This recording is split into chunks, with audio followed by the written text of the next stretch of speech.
예레미야 14장 우리 1절에서 12절까지의 말씀 우리 한 절씩 교독해서 읽도록 하겠습니다. 예레미야 14장 1절에서 12절까지의 말씀입니다. 제가 가진 성경은 구약 1073페이지에 있습니다. 예레미야 14장 1절에서 12절까지의 말씀 다 찾으셨으면 우리 한 절씩 교독해서 읽도록 하겠습니다. 제가 먼저 1절부터 읽도록 하겠습니다. 가뭄에 대하여 예레미야에게 임한 여호와의 말씀이라. 유다가 슬퍼하며 성문의 무리가 피곤하여 땅 위에 애통하니 예루살렘의 부르짖음이 위로 오르도다. 귀인들은 자기 사환들을 보내어 물을 얻으려 하였으나 그들이 우물에 갔어도 물을 얻지 못하여 빈 그릇으로 돌아오니 부끄럽고 근심하여 그들의 머리를 가리며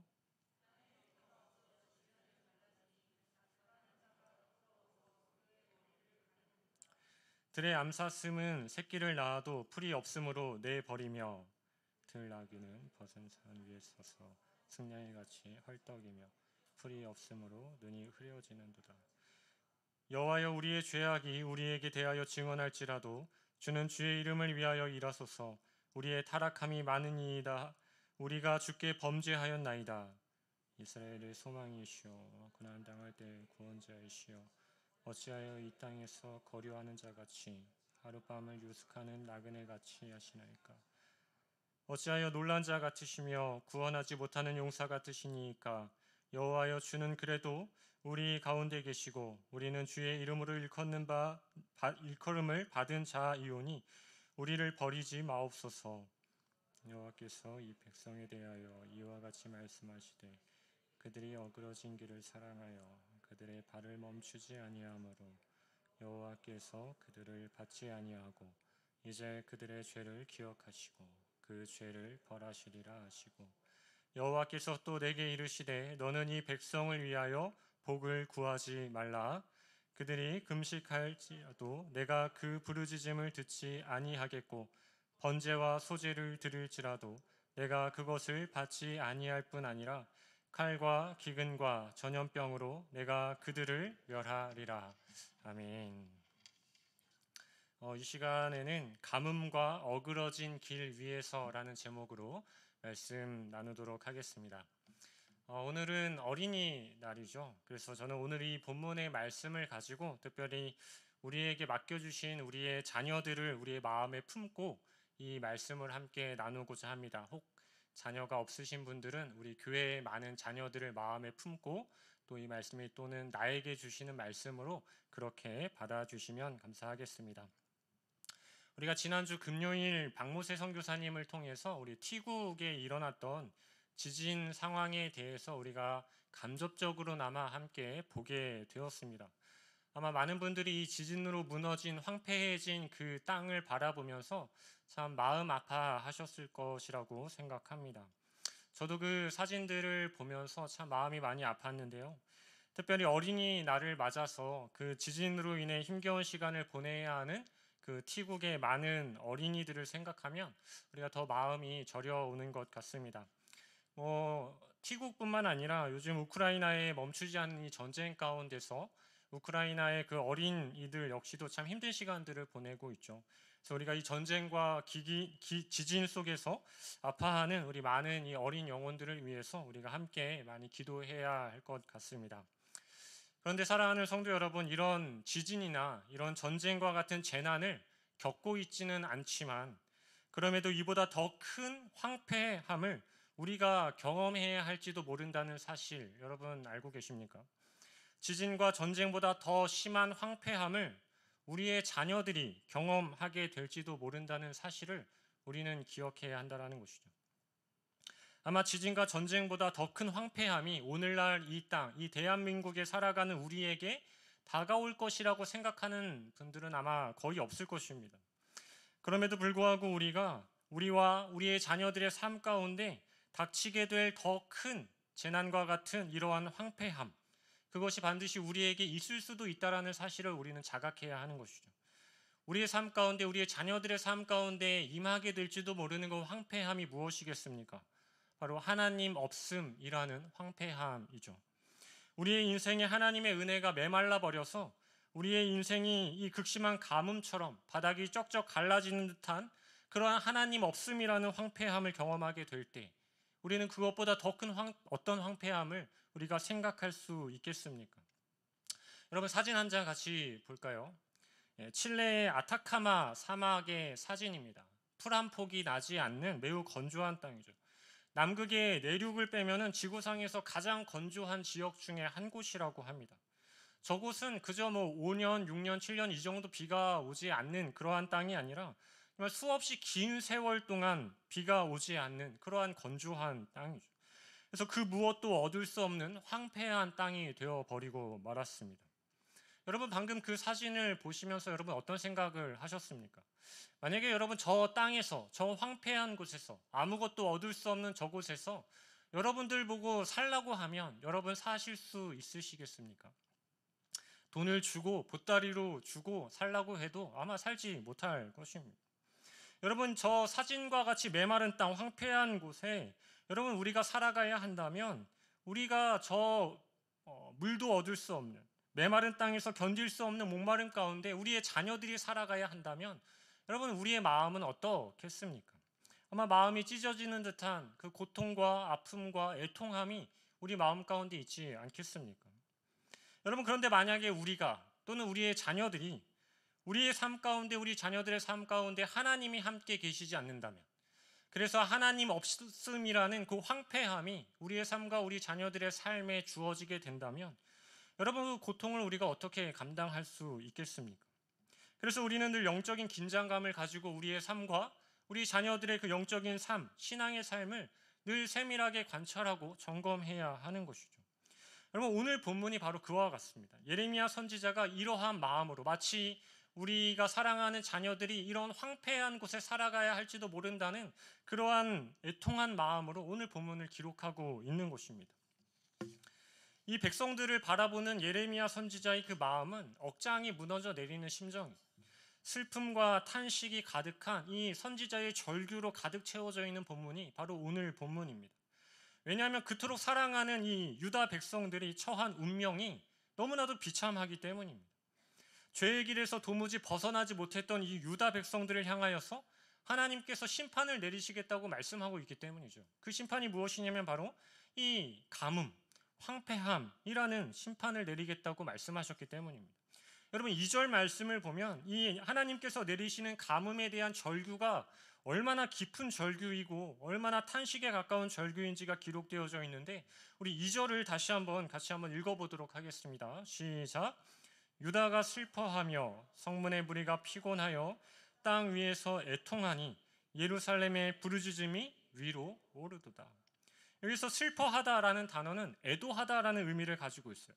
또한 애통하다라는 단어는 어둡고 캄캄하다, 이 검은색을 표현하는 의미로 사용되어집니다. 그러니까 애도하는 것과 이 캄캄하고 어두움, 이 검은색을 의미하는 이 두 가지를 종합해 봤을 때 이 유다에 지금 울려 퍼지고 있는 외침과 부르짖음은 죽음의 절규라고 우리가 그렇게 생각해 볼 수 있는 것이죠.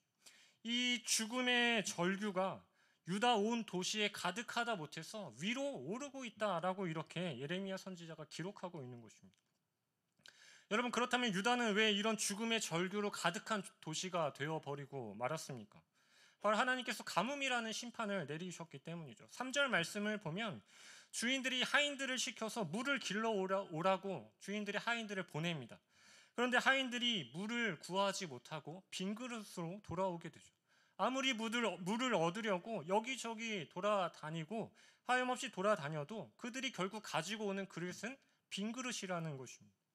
하인들은 텅 빈 그릇으로 돌아갈 수밖에 없는 그러한 이 상황이 주어지게 된 것이죠. 이 하인들뿐만 아니라 농부들도 마찬가지입니다. 이어지는 4절 말씀을 보면 농부들이 땅에서 소산을 얻어야 하는데 이 소산을 하나도 얻지 못한다는 것이죠. 왜입니까? 비가 오지 않기 때문입니다. 땅이 메말라가서 수확 자체가 불가능한 땅이 되어버리고 말았기 때문이죠. 물도 얻지 못하고 먹을 것도 얻지 못하는 이러한 극심한 황폐함의 상황 가운데서 이 유다 백성들이 외칠 수밖에 없는 것은 죽음의 절규, 이것밖에 없었다라는 것입니다. 근데 이것이 비단 유다 백성들, 이 사람들의 문제만이 아니라고 성경은 기록하죠. 이 하나님이 내리신 가뭄이라는 심판이 얼마나 극심한지 이 동물들을 표현해서라도 우리에게 말씀하고 계신데, 들의 암사슴이 자기 새끼를 버린다라고 이렇게 표현되어져 있습니다. 여러분, 암사슴은 모성애를 대표하는 동물입니다. 그런데 모성애를 대표하는 이 암사슴이 자신의 새끼를 버린다라는 것, 여러분, 자신의 새끼를 왜 버리겠습니까? 먹을 풀이 없기 때문인 것이죠. 그러니까 가뭄이 모성애를 이길 만큼 극심한 가뭄으로 지금 주어진다라고 이야기하고 있는 것입니다. 이 가뭄에 강한 동물인 들나귀, 이 들나귀조차도 이 가뭄을 견딜 수 없어서 헐떡인다고 표현하고 있죠. 왜 헐떡이고 있는 것입니까? 마실 물이 없고 먹을 풀이 없기 때문인 것이죠. 이처럼 이 유다 백성들이 살아가는 땅이 이렇도록 황폐해져 버리고 말았다라는 것이죠. 비가 오지 않아서 물을 찾지 못하고 먹을 것을 얻지 못하고 풀을 얻지 못해 짐승이 새끼를 버리며 헐떡이며, 이러한 내용들이 우리에게 무엇을 계속 말씀하고 있는 것입니까? 여러분, 하나님이 함께하지 않는 인생이 바로 이런 인생이라는 사실을 우리에게 말씀하고 있는 것 아니겠습니까? 하나님이 함께하지 않는 자녀들의 인생이 이런 인생을 살아갈 수밖에 없다라는 사실을 우리에게 말씀하고 있다라는 것입니다. 우리는 내 삶을 자꾸만 채워가고 싶어 하지만, 우리 자녀들의 삶을 자꾸만 무엇인가로 채워주고 싶어 하지만, 결국 하나님이 없는 인생은 빈 그릇의 인생으로 살아갈 수밖에 없다라는 것을 말씀하고 있는 것입니다. 하나님이 함께하지 않는다면 우리는 계속해서 아무리 이곳저곳을 돌아다녀도 우리의 그릇은 여전히 텅 빈 그릇이 될 수밖에 없다라는 것이죠. 우리가 아무리 땀을 흘려서 농부처럼 열심히 일을 한다고 해도 하나님이 함께하지 않으면 비가 내리지 않아서 아무것도 수확할 수 없는 인생이 되어버릴 수밖에 없다라는 것이죠.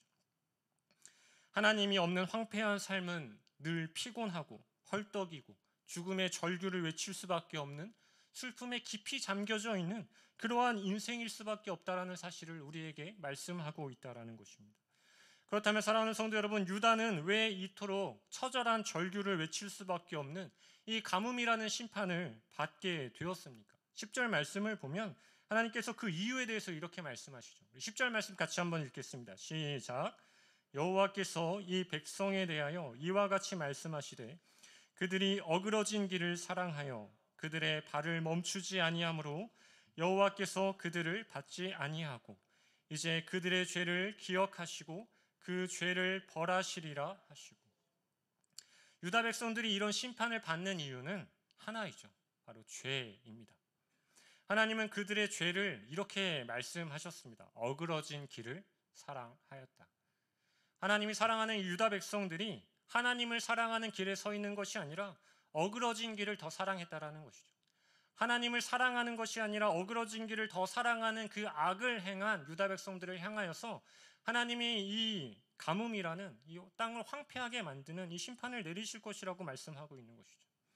여러분, 그렇다면 어그러진 길이라는 것은 무엇입니까? 유다 백성들이 사랑했던 이 어그러진 길, 여러분, 이 어그러짐이라는 의미를 원어로 보면 흔들리다라는 의미를 가지고 있어요.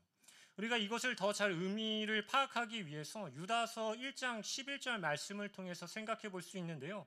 우리 유다서 1장 11절 말씀 같이 한번 읽어볼까요? 시작. 화 있을진저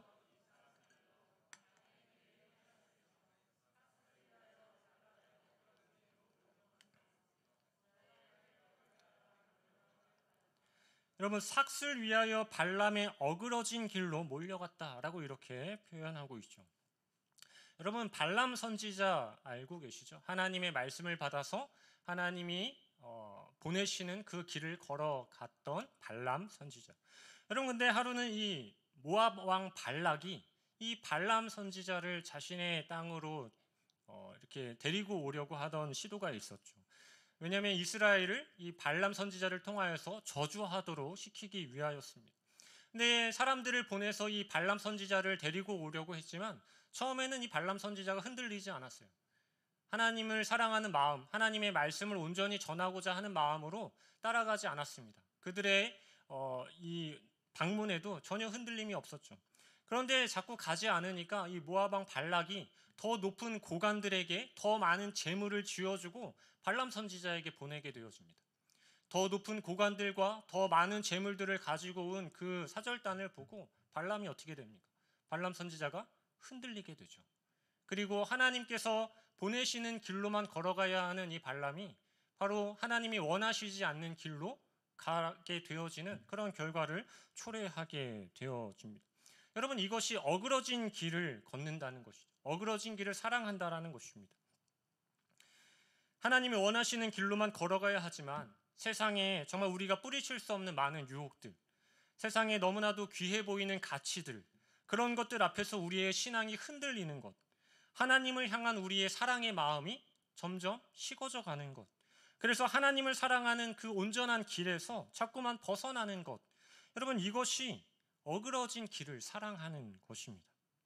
여러분, 혹시 우리가 세상의 이러한 유혹들 앞에서, 세상의 가치들 앞에서, 세상의 물질들이나 세상의 어떠한 것들 앞에서 우리의 마음이 자꾸만 흔들리고 하나님을 향했던 우리의 걸음이 자꾸만 세상으로 바뀌어 버리는, 이탈해 버리려는 그러한 시도들이 우리의 삶 가운데 있지 않은지 우리가 점검해 봐야 한다라는 것입니다. 여러분, 아니면 이미 어쩌면 우리가 이 어그러진 길을 걷고 있을지도 모르겠습니다. 하나님은 이 어그러진 길을 걷고 있는 유다 백성들을 향하여서 강력하게 이렇게 말씀하십니다. 너희의 죄를 결코 용서하지 않을 것이다. 너희의 죄를 기억할 것이다. 기억할 뿐만 아니라 그 죄에 대해서 반드시 벌할 것이다 라고 이렇게 말씀하셨습니다.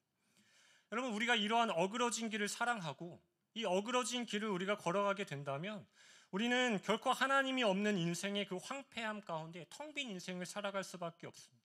그 무엇으로도 채울 수 없는 인생의 가뭄을 경험하면서 살아갈 수밖에 없게 된다라는 사실입니다. 사랑하는 성도 여러분, 우리뿐만 아니라 우리의 자녀들도 마찬가지인 것이죠. 만약 여러분들의 자녀들이 이 은혜가 바싹 메말라 버린 그런 은혜의 가뭄 가운데 살아가고 있지는 않은지, 우리의 자녀들이 하나님이 없는 황폐함의 길을 걸어가고 있지는 않은지, 우리의 자녀들이 지금 어그러진 길을 걸어가고 있지는 않은지 여러분들 잘 살펴보고 계십니까? 하나님 없음이라는 황폐함 속에서 우리가 살아갈 때, 우리의 자녀들이 살아갈 때 그 견딜 수 없는 그 죽음의 절규, 슬픔과 애통함을 우리가 어떻게 감당할 수 있겠습니까? 주님을 사랑하는 그 삶을 인생의 목표로 삼지 못하는, 그래서 세상의 유혹을 따라가고 세상의 풍조를 따라서 그냥 흘러가는 대로 그렇게 살아가는 우리의 자녀들, 우리 다음 세대들, 돈과 명예와 유명함과 같은 이 세상의 헛된 가치들을 이 마음에 품고 인생의 목적으로 품고 그렇게 살아가는 우리의 다음 세대들, 우리의 자녀들이 얼마나 많이 있습니까?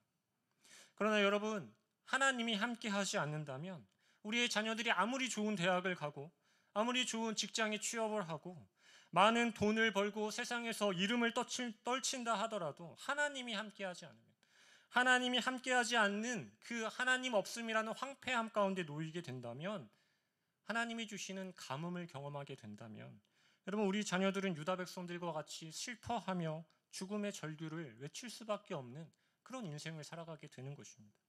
따라서 사랑하는 성도 여러분, 우리는 우리의 자녀들의 신앙을 위하여서 최선을 다해서 노력하고 기도하고 무릎으로 나아가야 하는 것입니다. 내 자녀들은 교회 열심히 다니고 있으니까 괜찮겠지라고 이렇게 안심하시는 부모님들이 계신다면 결코 그렇지 않습니다. 세상에 그 무엇보다도 우리의 자녀의 신앙에 가장 큰 관심과 기도를 쏟아내셔야 하는 것입니다. 우리 자녀의 신앙에 있어서 안심이라는 것은 결코 있을 수 없는 것이죠. 여러분, 제가 오래전에 사역하던 교회에서 만난 한 권사님이 계십니다. 이 권사님과 한 번은 식사할 기회가 있어서 식사를 하는데 이 권사님이 저에게 계속 하시는 말씀은 중학생 아들에 대한 이야기셨어요.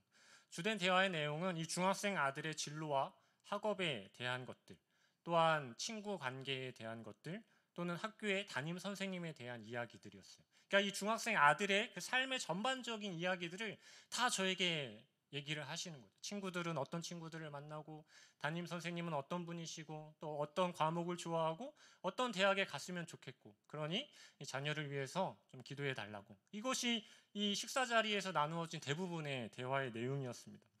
근데 계속 그 아들에 대한 이러한 이야기를 듣고 있는데 마음이 조금씩 불편해지기 시작했어요.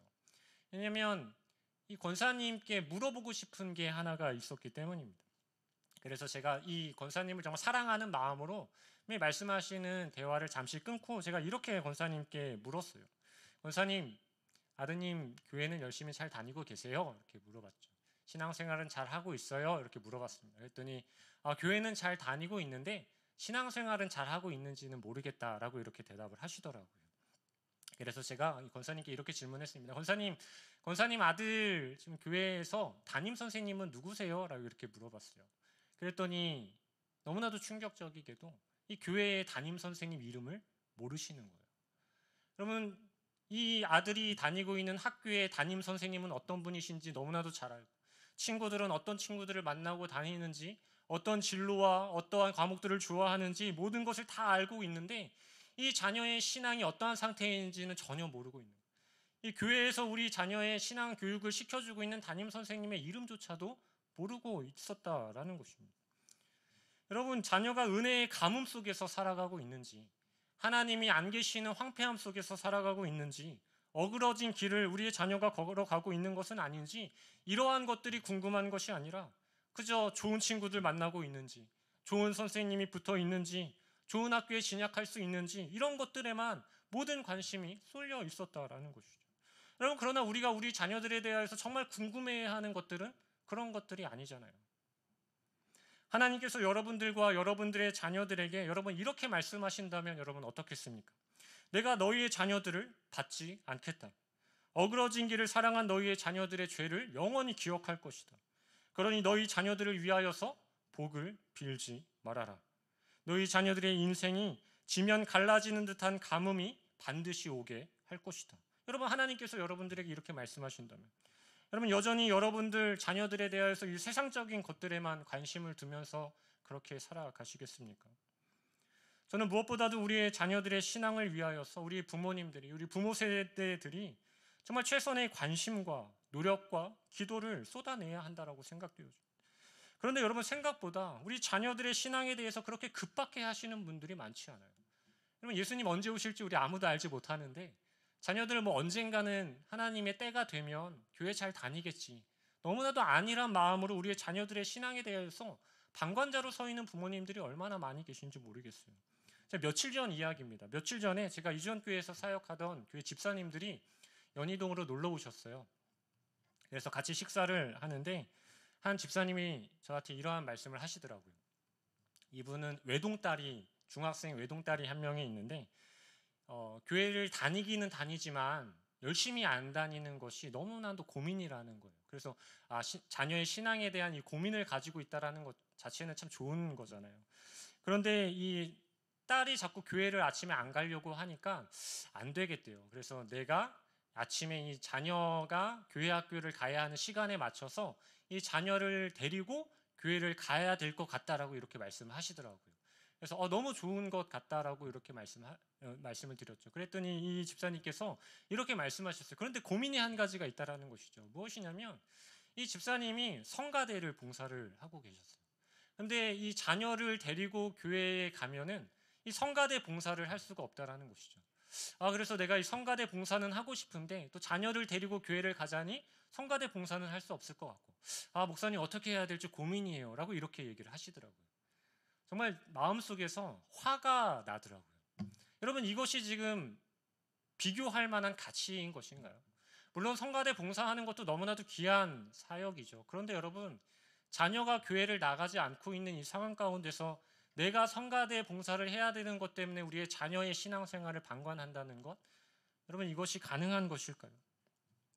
저는 여러분들의 모든 자녀들이 정말 하나님께서 내려주시는 하늘의 모든 신령한 복들을 풍성하게 받아 누릴 수 있는 그런 여러분들의 자녀들이 될 수 있기를 정말 간절히 소망합니다. 여러분, 그런데요, 그것이 저절로 가능한 것이 결코 아니다라는 사실을 우리가 기억해야 하는 것입니다. 하나님께서 알아서 우리의 자녀들 책임져 주시겠지, 결코 그렇지 않다라는 것입니다. 여러분의 자녀들의 삶에 은혜가 마르지 않도록 우리 부모 세대들이 끊임없이 은혜의 강물을 우리 부모 세대들이 자녀 세대들에게 흘려보내줘야 하는 것입니다. 어그러진 길을 걷는 자녀들을 위해서 기도의 무릎을 꿇고 기도의 뜨거운 눈물을 우리 자녀들에게 흘려보내줘야 한다는 것입니다. 여러분들의 기도의 눈물이 자녀들의 가뭄을 멈출 수 있는 것입니다. 여러분, 우리도 그렇잖아요. 우리 스스로는 우리 인생에 영원히 다가왔던 가뭄, 영원한 황폐함 가운데 살아갈 수밖에 없었던 우리 인생의 그 문제, 우리 스스로는 해결할 수 없었지 않았습니까? 그러나 우리가 영원한 황폐한 인생과 메마른 가뭄과 같은 인생에서 벗어날 수 있었던 이유가 무엇입니까? 바로 예수 그리스도께서 이 땅에 오셔서 십자가의 죽으심으로 그 존귀한 보혈의 피를 우리에게 흘려 보내주셨기 때문에 우리의 영원한 황폐함이 멈추고 우리의 영원한 가뭄이 끝날 수 있었던 것 아니었습니까?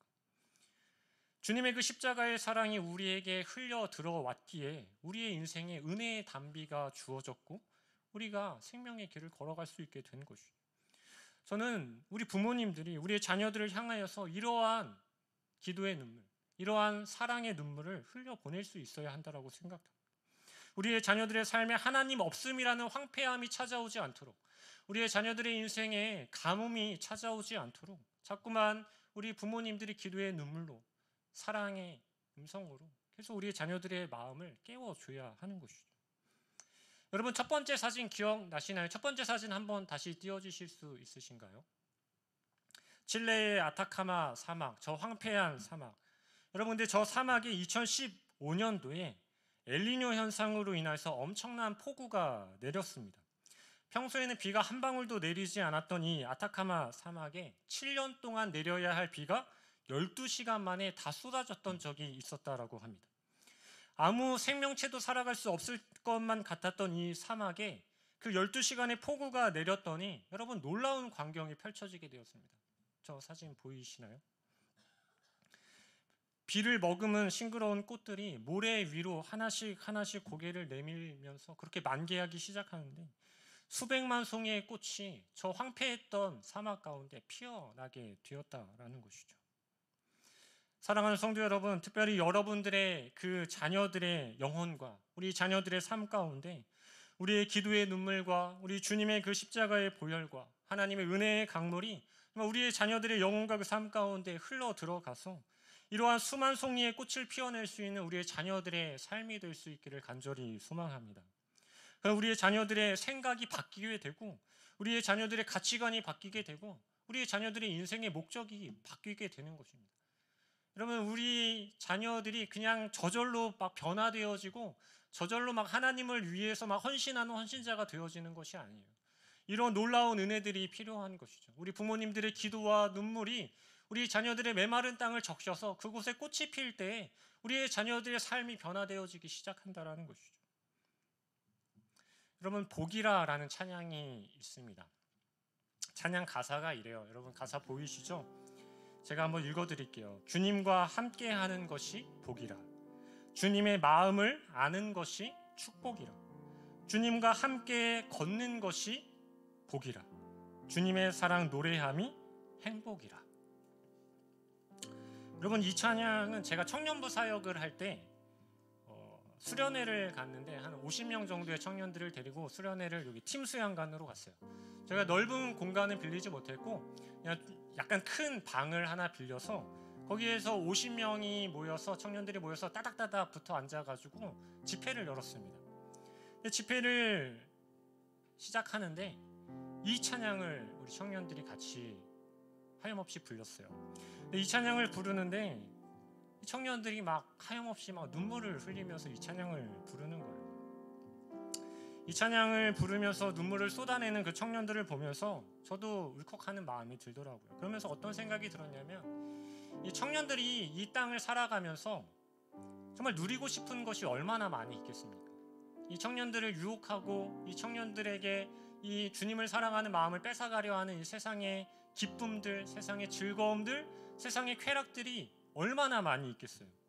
근데 여러분, 이 청년들이 그 세상의 것들을 다 포기하겠다라는 것이죠. 그런 것들이 나를 만족하게 할 수 없다라는 것입니다.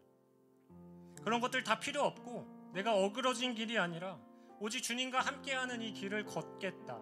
그것만이 나의 유일한 복이다 라고 이렇게 눈물을 흘리면서 이 찬양을 고백하는 청년들을 바라보면서 정말 아직 우리 청년 세대에, 아직 우리 다음 세대에 소망이 있다라는 그런 생각을 하게 되었습니다. 여러분, 우리 이 찬양 여러분 아시는 분도 계시고 모르시는 분도 계실 텐데 우리 짧은 찬양이거든요. 우리 정말 이 찬양의 가사를 생각하면서 이 시간 좀 같이 한번 불러봤으면 좋겠습니다.